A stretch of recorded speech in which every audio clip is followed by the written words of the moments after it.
He was a trailblazer. He was a visionary. He was a strong lion of a person. He was larger than life. Nothing was too big for him to accomplish. Nothing was out of reach. Nothing was impossible. He had an ability to close out anything that was negative.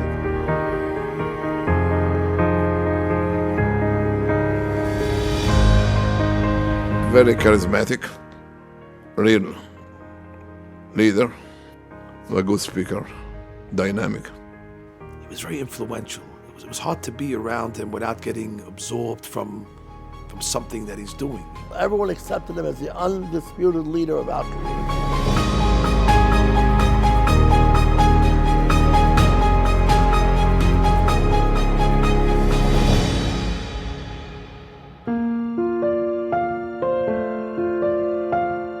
How does one develop compassion? How does a person come to deeply feel the struggles of others? For some, compassion is taught. For others, it is learned over time. But for a rare few, it is forged through life itself. Ralph Tawil was one of those few. Growing up as an orphan from a young age, he was introduced early to a world that many are fortunate never to fully understand. A world of absence, of pain, and of challenge. As a result, compassion for Ralph Tawil was not an idea. It was not a lesson. It was a response, a natural, unwavering response to the pain he saw in others. And so, he chose to act, to care, and to do more. We grew up in an orphanage, and he had no money. He said his mother passed away when he was maybe 7 or 8. His father passed away when he was 10 or 11. And it was him and 4 siblings. And they went between a foster home and an orphanage. And he told me it was terrible. He said there were many days that went by that he didn't put anything to eat in his body the whole day. And he never, ever, ever for a minute forgot that feeling of pain or loneliness that he felt. And therefore he carried that with him his entire rest of his life. And when he saw people that were potentially suffering or hurting, he felt their pain. He literally felt their pain. My mother passed away at the age of 42. And my father lost most of his money, and he just didn't have the wherewith to take care of us. And he put my brother and I into a Brooklyn Hebrew orphan home. Most people run away from having to remember the pain and the hardships and the difficulties. They don't want to live with that past. They want to bury it. And my father used that past to build his future. He was determined as a young man, as a kid, to make something of himself. And no matter how many times he got knocked down, he would get up and try again. He had a very sensitive soul, especially for the underdog and for the downtrodden, to the extent where I saw this many times. He's a successful man, and he's a powerful man, he's an influential man. And when he talks about the needy people, he starts to well up and he starts to get emotional, and he could start crying about it. And he felt the pain always, he told me. He felt the pain to be orphan, lonely all the time. And that gave him the feeling for orphans and widows and those kind of school. He felt the pain, exactly what he went through. Sometimes you would tell him something about someone that's happening or something that's difficult or challenging, and he would grimace, he would say, "Ay," and you would see his face grimace with pain, and it was real. He was able to relate in a very, very, empathetic way. He said when he was 14 years old, they allowed him to go work. He went to peddle socks. That in those days, where would you sell the socks? In a bar. He goes to a particular bar. The guy says, "Let me see what you have." He takes out the socks. He says, "What else?" He takes out more, until he takes out his whole inventory.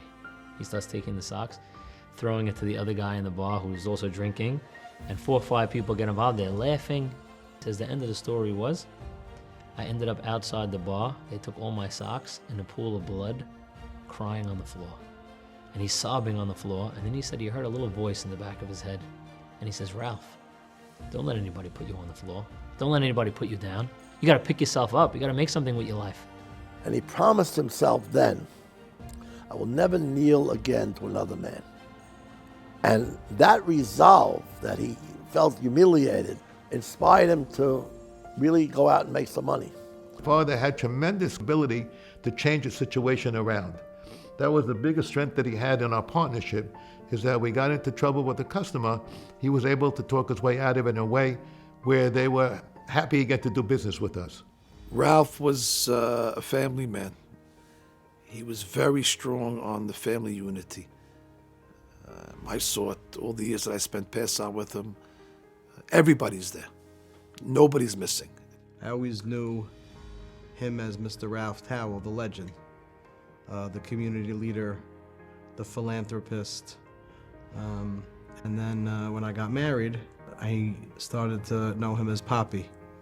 You know, part of the family, see the inside, see how he was intimately with the family. And there was a whole nother level of Mr. Ralph Tawil that a lot of people didn't get to see. He was very, very adamant in keeping his family close to him, whether he was traveling with them or whether it was in Brooklyn or Deal.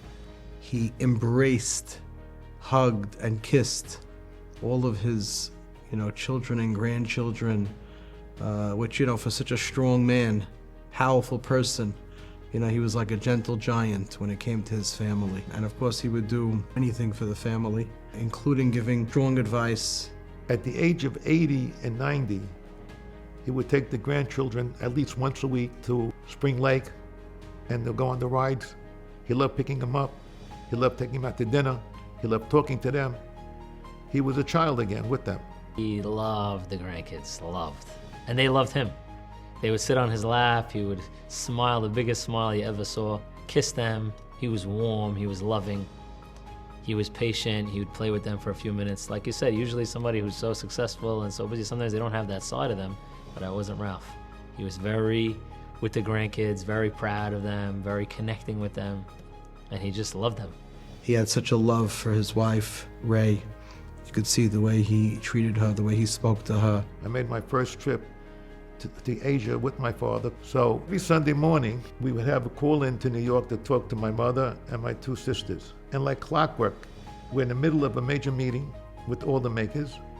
He would leave the room, go into the next room, and he would completely divorce himself from that meeting and spend as much time as he felt comfortable spending on the phone talking to my two sisters and my mother, as nothing was going on in the next room. This is such a powerful man, both in business and community in the world, meeting the greatest people, the greatest leaders, and yet he was, soft with his wife and the family.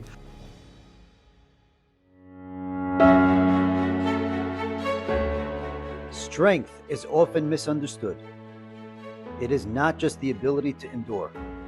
It is the ability to rise, to be shaped by challenges, yet never defined by them. It is choosing a path that always moves forward, while never looking backwards. And that is where optimism is born. Because when you learn to overcome, again and again, something shifts within you. The impossible begins to feel possible. Where some saw limits, Ralph Tawil always saw opportunities. He understood something powerful, that circumstances do not decide your future. Your mindset does. He had a character trait of constant optimism. He always looked that it's going to get better. He always was positive in a thing. He never had a thing that, it'll never work. Everything will work. We just have to try. And he had this ability, there's something called narrative thinking, to be able to take a story that just happened and highlight different parts of the story that you want to focus on. He got remarried at age 90. Who gets remarried at 90? The answer is when you're Ralph Tawil and everything's positive and everything is a mindset of it's good and we're going to accomplish. At his age, nothing stopped him. He kept saying we'll still accomplish. 95, I remember the last Passover trip that we went on, everybody came. And we were sitting at the Aquilina Hotel, and I was sitting next to him by breakfast, and he's telling me, Joey, we're going to solve the tuition crisis. And he called to his office all the big leaders that have the money to do something about it. And he's the one initiate that issue, and he addressed that issue, and he put with his son $5 million to do something. And so he was a fighter in the sense that he was strong and he had a clear direction of what he felt was important to him in his life.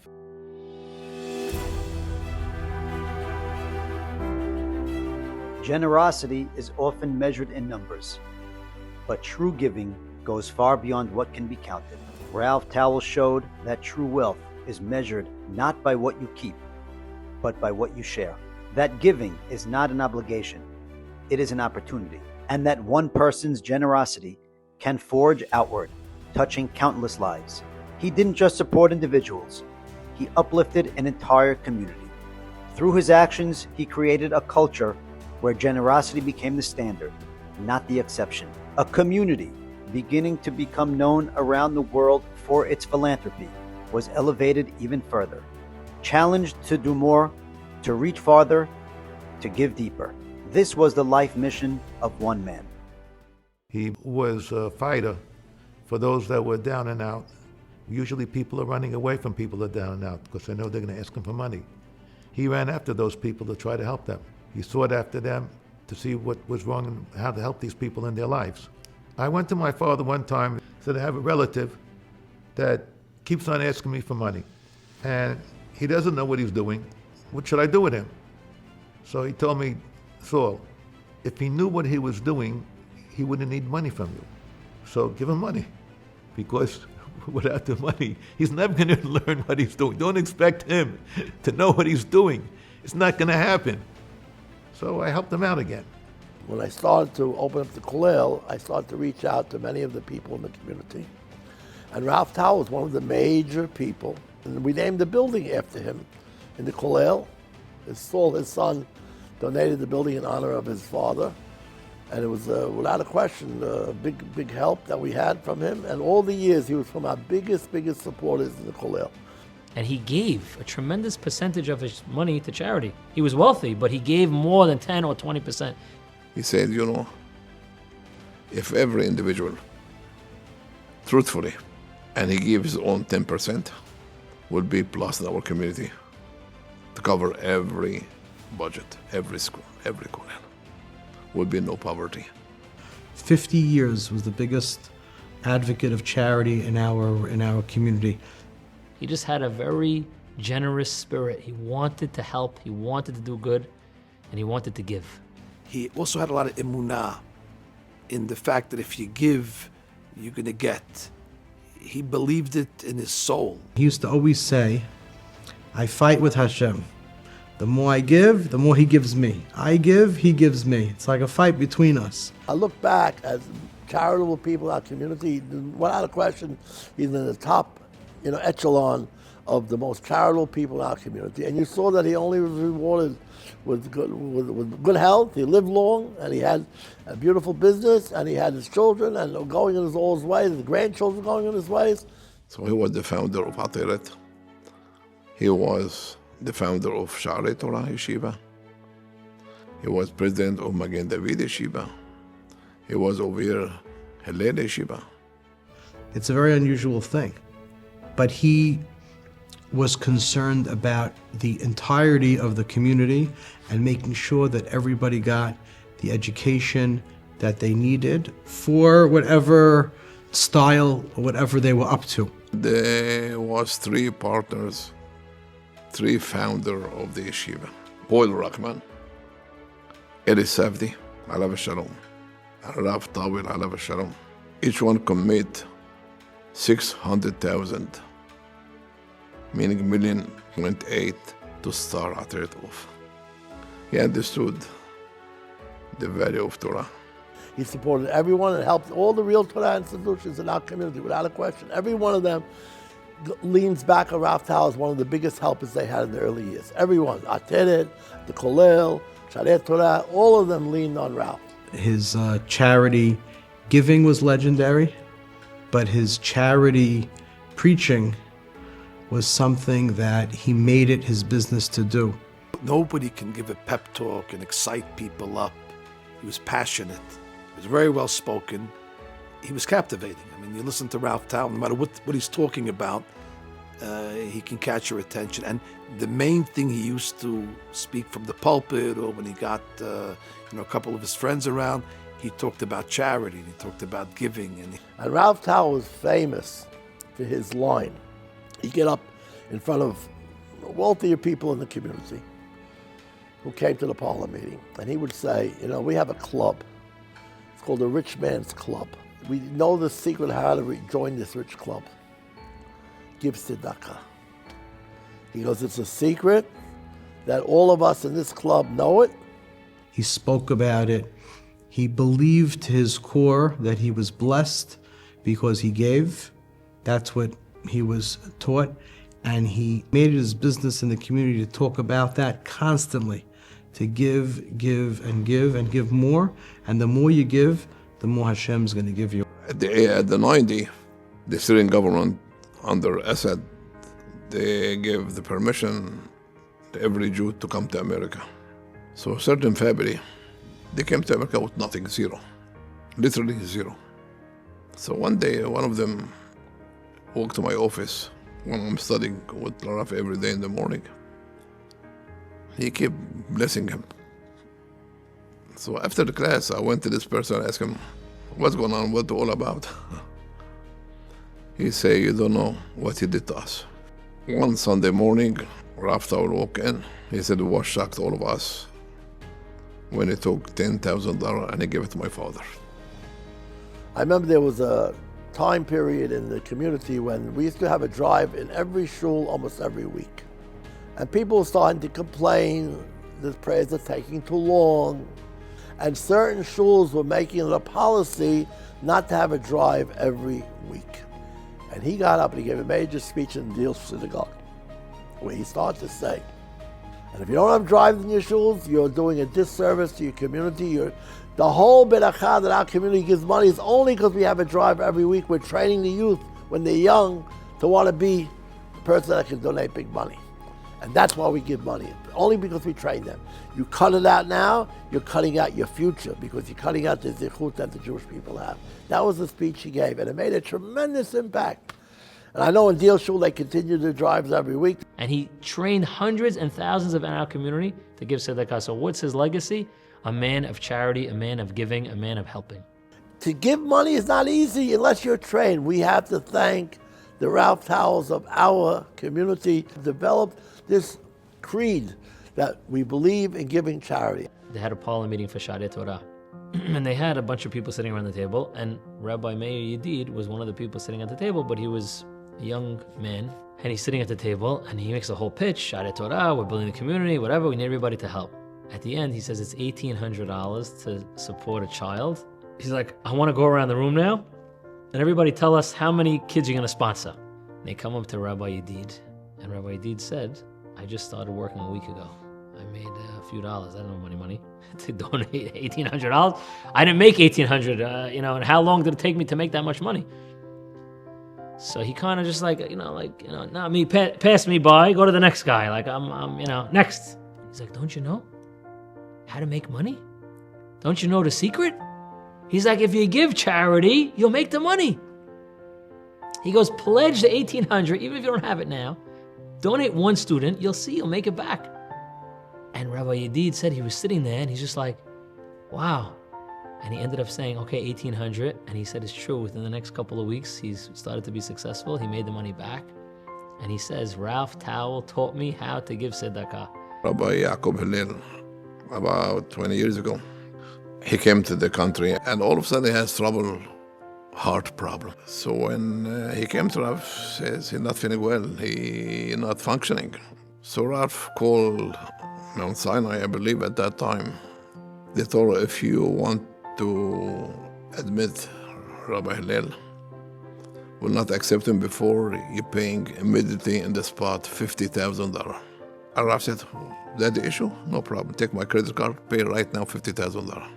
After 10 days, when everything's over, the Rabbi was feeling well, he walked to my office when I'm learning with Rav. He told him in Hebrew, Ani hayav lecha hayim sheli. I owe you my life. Now and on all my learning, you are partner with me, all my Torah. he said, I owe you my life. And he believed that to his essence, to his core, that the more he gave, the more Hashem was going to give him back. No question, I Shalom had a very big effect upon him because he worked for Magen David when he was a young man, and I Shalom was the head of that. He learned a lot from I Shalom, Alav Shalom. He saw the way he gave, and he saw the leadership qualities. He was the example, the model. Isaac Alav Shalom. He built Talmudei Torah in Iran, and Halab, and Syria, and Lebanon, and Morocco, Algeria, all over the Olam.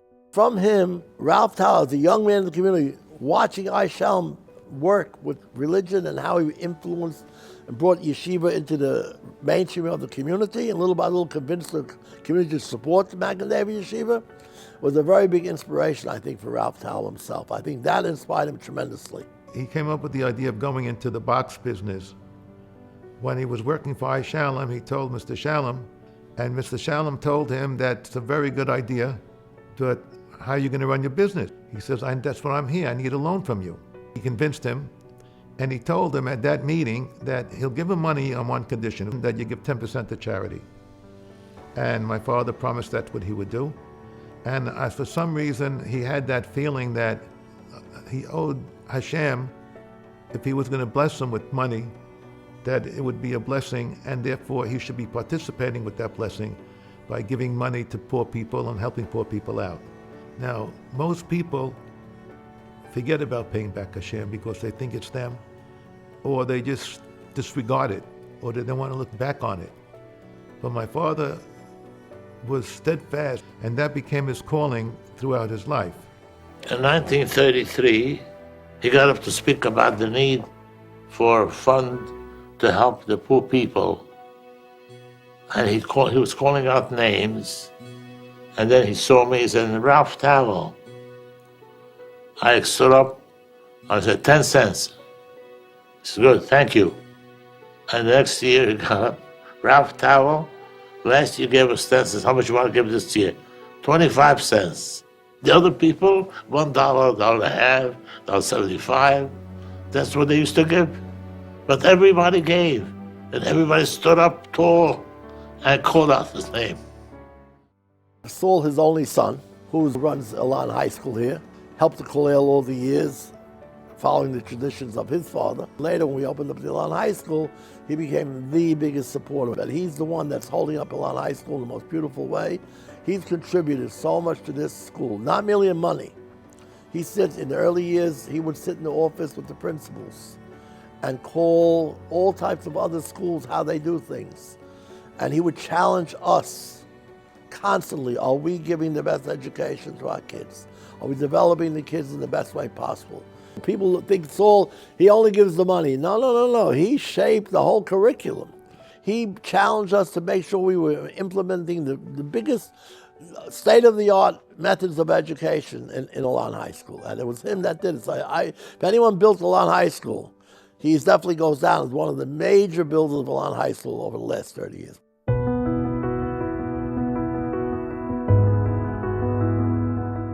Humility is not thinking less of yourself. It is thinking of yourself less. Ralph Tawil embodied that idea. He understood that greatness is not about being recognized, but about recognizing others. His humility was not something he spoke about. It was something you felt, in the quiet respect he showed to every person, regardless of who they were. And perhaps nowhere was this more evident than in how he treated rabbis and how he spoke about them. He didn't present himself as someone equal to their stature, even when others may have seen him that way. He honored them, uplifted them, and spoke with a genuine sense of respect that reflected his true inner character. He loved rabbis. He loved the rabbis to an extreme. He just wanted to hang out with them. He wanted to help them. He wanted to talk to them. He wanted to learn with them. He gave up many of his friendships by becoming very religious or more religious than them, and caring for rabbis and supporting rabbis and wanting to raise money for all the yeshivot in Israel and here in America. His friends were rabbis, and he didn't shy away from them. He liked to be in their presence. I know myself, Ralph would go away for Pesach every year with his family, and it was a private trip, And one year he came to me and said, we need a rabbi. And he was so excited to bring me on these trips, and I went with him for a decade. He had relationships with the rabbis. They loved him, he loved them, and he promoted them. Of course, his relationship with the Chamavadia is legendary. Rabbi Bakshi Doron is legendary. Every time when we went together, average 2 or 3 times a year to visit, Chamavadia was number one, no question. The first day, Shahrit is by Cham Ovadia Yosef. And we sit with the rabbi in his own room with coffee and cookies, and Cham Ovadia Yosef loved Rafael. When his wife passed away, Rachel, we actually did the Shloshim in Eretz Israel. And of course, where's the Shloshim? We had breakfast by Cham Ovadia, private breakfast, and Ralph was sitting right next to the rabbi. I went to Chacham Ovadia with Ralph, and I saw Chacham Ovadia with my own eyes kiss his hand and tell him, Ralph, give me a beracha. That's wild. And then, of course, he got, as certain rabbis came into the community, he became very big supporters of them. When Chacham Yosef Raful came in, he became a very big supporter of him. What shocked me, Chacham Yosef Raful, may live and be well, he eulogized Ralph, probably the longest eulogy that he ever eulogized for anybody. That indicates to me that he understood that this was a very, very important man that we lost. This is Ralph Tawil, Alav Shalom, giant man and special man. I'm so lucky, and I really feel thanks to HaKadosh Baruch Hu that I had the privilege or I have the chance to see such a man in America here.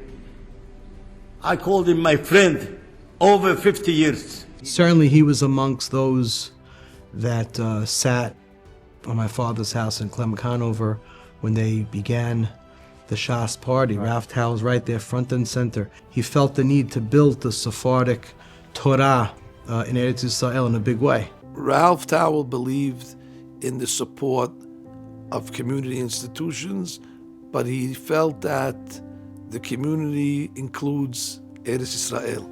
In Israel, you see his name on almost every yeshiva building all over Israel. You walk in Israel, you keep on seeing his name or the Tawil name, and you realize this guy was really a very big Baal Tzedakah. Yakirei Yerushalayim, Rabbi Hillel Yeshiva, Rabbi Kaduri Yeshiva, Binyan Ab Yeshiva, Rabbi Bakshi Doron. He bought already from 30, 40 years ago 54 plots in Hadam and Uchot in the prime area also so the Kohanim could go by. He had these things that he saw 2 or 3 steps ahead of other people. Yes, there was one story that he told me was one of the greatest days of his life, that he donated money to an orphanage in the north of Israel. He sponsored like a very big donation, and he flew up there with a helicopter to go visit the orphanage on one of his visits. And he said when he went there and he landed and he came off the helicopter, hundreds and hundreds of the kids from the orphanage came out to greet him with a band playing music. And he goes, I stood there and I was crying and crying like a baby. He said, that feeling of being able to help kids that I know what they're going through and being there to help them and support them was the greatest feeling that I ever had in my life. Vision is not just the ability to see what is in front of you. It is the courage to see what is not yet there and the responsibility to bring it to life. Ralph Tawil understood that life is not about the present. It is about what we leave behind, about the families we build, the community we support, and the foundations we create for generations to come. He believed that each one of us carries that responsibility and ability, the ability to live with purpose, with foresight, with an unwavering belief that we are all builders. Vision is not reserved for a select few. It is a calling for all of us to see further, to do more, and to build something that lasts. Ralph Tawil teaches us that you live in the community, you have responsibilities towards the community. You don't live alone, and you don't live in a vacuum. You have to tend to the needs of others. Even though you're very successful, you cannot close a blind eye. And he showed that you have to be concerned, and he showed it in many, many ways, whether it's, like I said, financially for sure, but even emotionally. He was just a big rah-rah-rah guy, always mehazek, always encouraging. It was very, very motivating. where there was some kind of a potential movement of opening a school that was a very watered down version in terms of yeshivot and schools, and he roared like a lion. And what was amazing about that is not just that he got up and roared like a lion, but the whole thing was shut down. It just shows you the strength and the power that he had. He wasn't a rebel rouser. He wasn't a controversial person that liked to create noise. He did things in a quiet way, in his own way. But a few times he did get up. And in getting up stopped some movements that were very dangerous and detrimental to the welfare of the community. And most people remember those times. And they were influenced by it as well. When come to declare or to make point and to fight certain issue was fireman, was like lion. He stood and he fight what he believes correct. These type of speeches put him in a position that he was looked upon by the Hamon Am of our community, by the masses of our community, as a leader, as a spiritual leader of our community. When I gave the Shiurim in Achayezeh those years in the basement, he was front row every week, and he's there, and he's animated. You know, during the dinner, he's clapping, and he's banging his leg, and he's shaking his head, and everybody sees it. You see Ralph Tawil getting excited from the Dirashah. It's like he's, watching a show. He was a big supporter. When I was young, I cannot tell you the amount of encouragement as a young rabbi where you have Ralph Tawil in your corner, trying to get your lane in the community. There was an individual that came up in life, should have been bitter, should have been hostile, should have had certain dysfunctionalities, and yet he didn't show that. That was not part of his character or his nature. How he developed it is beyond me. That's really what made him very special.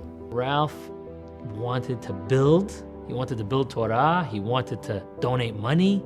He got high on it. He was excited about it. He thrived in it. And he was unbelievable. In my father's world was all truth. He spoke the truth. He felt the truth. And he tried to convey that to the community. We have to be caring for people to make sure that they're being cared for.